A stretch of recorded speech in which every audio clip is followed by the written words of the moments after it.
Hi hello friends and family. இன்றைக்கி நம்ம சேனலில் கறி மசாலா தூள் வீட்டிலையே ரொம்ப டேஸ்டியாக எப்படி பண்ணுறதுன்னு பார்க்கலாம்.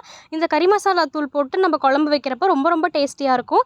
அதுக்கு ஃபஸ்ட்டு கடலைப்பருப்பு 50 கிராமாக நல்லா ஃப்ரை பண்ணிக்கலாம். எல்லா பருப்புமே ட்ரையான ஒரு பேனில் போட்டு அதில் எண்ணெய் எதுவுமே சேர்க்காமல் நம்ம ஃப்ரை பண்ணிக்கணும். வெளியே வந்து ப்ரௌன் கலர் ஆகிற வரைக்கும் ஃப்ரை பண்ணிக்கிட்டால் போதும். கடலைப்பருப்பு 50 கிராம் ஃப்ரை பண்ணி எடுத்ததுக்கு அப்புறமேட்டு உடச்ச உளுந்தம்பருப்பு 50 கிராம் ஃப்ரை பண்ணி எடுத்துக்கலாம். அரிசி 100 கிராம் அளவுக்கு. இதில் எதுலேயுமே ஒரு துளி கூட எண்ணெய் சேர்க்காமல் நல்லா ப்ரௌன் கலரில் ஆகணும். ப்ரௌன் கலரில் ஆகி அதனுடைய ஸ்மெல் வர வரைக்கும் நம்ம ஃப்ரை பண்ணி எடுத்துக்கணும். அப்புறமேட்டு சோம்பு, பட்டை, கிராம்பு இது எல்லாமே சேர்த்து 50 கிராம் சேர்த்துக்கலாம். சேர்த்துட்டு இதுவும் சோம்பு வெடித்து நல்லா மணம் வர வரைக்கும் வறுத்துக்கிட்டு எடுத்து வெளியே வச்சிடலாம். அதுக்கப்புறம் சீரகம் 50 கிராம், மிளகு 50 கிராம் அளவுக்கு சேர்த்து வறுத்து எடுத்துக்கலாம். எல்லாத்தோட வாசமும் வெளியே வர வரைக்கும் நம்ம வறுத்தெடுத்தாலே போதுமானது. எல்லாமே ஒரே பாத்திரத்துலேயே கொட்டி வச்சுக்கோங்க. அப்புறம் பிரியாணி இலை, அதாவது பிரியாணி ஸ்பைசஸ் எல்லாமே சேர்த்து ஒரு 25 கிராம். அதில் பிரியாணி இலை, மராட்டி மொக்கு, அன்னாசிப்பூ, கடல் பாசி இது எல்லாமே இருக்கும். இதையும் ஃப்ரை பண்ணி அதிலே கொட்டிக்கலாம். அதுக்கப்புறம் கசகசா வந்து ஒரு 10 கிராம் அளவுக்கு சேர்த்து வறுத்து எடுத்துக்கோங்க. எல்லாமே தனித்தனியாக ஃப்ரை பண்ணிக்கோங்க. ஏன்னா ஒவ்வொன்றும் ஃப்ரை ஆக தனி டைம் எடுக்கும். ஃப்ரை பண்ணிவிட்டு எல்லாத்தையும் ஒரே பாத்திரத்துலேயே நம்ம கொட்டி வச்சுக்கலாம்.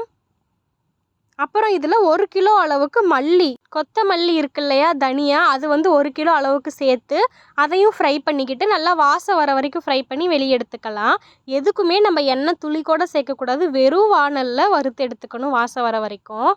இதை கொட்டிடலாம். அதுக்கப்புறம் 1/2 கிலோ அளவுக்கு காஞ்ச மிளகாவையும் வறுத்து எடுத்துக்கோங்க.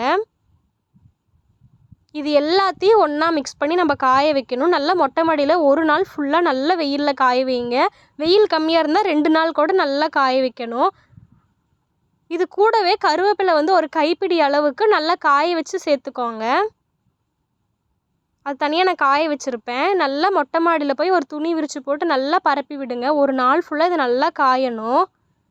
எல்லாத்தையுமே மிக்ஸ் பண்ணிக்கலாம். நம்ம முன்னாடி பருப்பு, உளுத்தம்பருப்பு, அரிசி, சோம்பு எல்லாமே ஃப்ரை பண்ணோம்ல, இது எல்லாத்தையுமே ஒன்றாவே போட்டு நம்ம காய வச்சுக்கலாம். நான் சும்மா உங்களுக்கு தெரியணுமேங்கிறதுக்காக தனித்தனியாக கொட்டியிருக்கேன், அவ்வளோதான். நல்லா காய வச்சு பரப்பி விட்டுக்கோங்க. அப்போ தான் நல்லா காயும். எல்லா பருப்புமே நல்லா ப்ரௌன் கலரில் வந்து வாசம் வர வரைக்கும் நம்ம வறுத்து எடுத்துக்கிட்டோம். அது மட்டும் இல்லாமல் ஒரு நாள் ஃபுல்லாக இதை காய வைக்கணும். நல்லா காய வச்சாச்சு. இதுக்கு முன்னாடி வீடியோவில் புளிக்குழம்பு மசாலா தூள் எப்படி செய்கிறதுன்னு போட்டிருக்கேன், மறக்காமல் செக் பண்ணி பாருங்கள். கருவேப்பிலை பாருங்கள் நல்லா காய வச்சுட்ருக்கேன். இது நல்லா காஞ்சதும் அதனுடைய தண்டெல்லாம் ரிமூவ் பண்ணிட்டு இலையை மட்டும் இதில் சேர்த்துக்கலாம். இது வந்து நான் சொன்னேன்ல புளிக்குழம்பு மசாலா தூள், அதுக்கு காய வச்சுருக்கேன். அதனுடைய வீடியோ மறக்காமல் செக் பண்ணி பாருங்கள். நம்ம சேனலில் இருக்குது. ஃபஸ்ட் கமெண்டில் நான் பின் பண்ணுறேன். இப்போ இது எல்லாமே ஒரு நாள் ஃபுல்லாக நல்லா காஞ்சதுக்கு அப்புறமேட்டு அந்த அன்னைக்கு நைட் எடுத்து அப்படியே முழு மிளகாவாக கொடுத்தோம்னா நம்ம மாவு மில்லில் வந்து அரைக்க மாட்டாங்க இது. அதனால் வந்துட்டு அதை நல்லா குத்திக்கணும். குத்தி அந்த மிளகாலாம் நல்லா வந்துட்டு 1 2 அரைப்படணும். அந்தளவுக்கு இதை குத்தி அதுக்கப்புறமேட்டு தான் நம்ம அரைக்க கொடுக்கணும். இந்த மாதிரி உலக்கில் பாருங்கள் நல்லா குத்தி எடுக்கிறாங்க. குத்தி எடுத்தோன்னே இந்த மிளகாலாம் 2 3 போயிடும். அதில் கொஞ்சமாக ஒரு கைப்பிடி அளவுக்கு கருவேப்பிலையை வேணும்னா வறுத்து சேர்த்துக்கலாம், இல்லைன்னா அப்படியே கூட சேர்த்துக்கலாம். நல்லா காஞ்சதுக்கப்புறம் நல்லா வாசமாக இருக்கும்.